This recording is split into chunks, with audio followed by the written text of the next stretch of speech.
Duraan yeroo inni istaadiyooma seenu namoonni dhibbaan lakkaa'aman bakka taa'aa jiran irraa ol ka'anii maqaasaa yaamaa faaruu garaagaraan miidhaysan. Har'a garuu araada garaagaraan qabamee karaa irratti hafee harka namaa eeggataa jiraata. Jireenya gaddisiisaa taphataa kubbaa miilaa Andiriyaanoo erga tapha dhaabee booda taphataan lammii Biraazil kun bara kubbaa miilaa warqee isaa kilaba Xaaliyaan Inter Miilaanii fi Filaamingoo taphachuun kan dabarse yoo ta'u garee biyyoolessa isaa Biraaziliif taphattoota 48 taphachuu danda'eera. Bara 2016 umuriin isaa waggaa 34 yeroo soorama bahu tapha isaa keessatti waancaa seerii A afurii fi waancaa 14 injifateera. Hoogganaa kilaba isaatti bilbiluudhaan sekoondii 10 keessatti tapha dhaabuu isaa beeksise.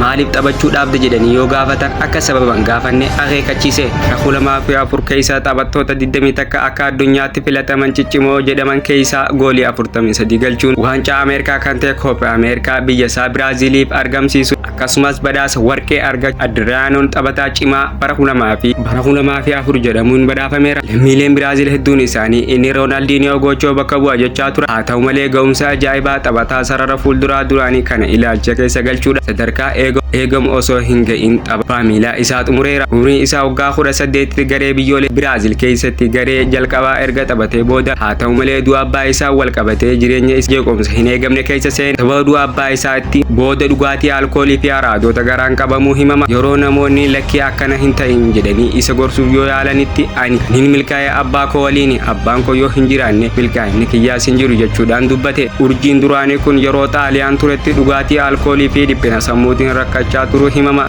Gaafiif deebii bara 2018 miidiyaa waliin taasise Inter Miilaan dhugaa jiru miidiyaa irraa dhokse rakkoon mudate miidhaan akka ta'e beeksiseera. Waggaa muraasa dura viidiyoo fi suuraaleen marsaalaa hawaasaa irratti gadhiifaman miila qullaa fi machaa'ee isaa jiru agarsiisa. Akkasumas jireenya gaddisaa keessa jiraachuu isaa agarsiisa. Duraan yeroo inni istaadiyooma seenu namoonni dhibbaan lakkaa'aman bakka taa'aa jiran irraa ol ka'anii maqaasaa faaruu garaagaraan miidhaysan. Har'a garuu araada garaagaraan qabamee karaa irratti hafee harka namaa eeggataa jiraata.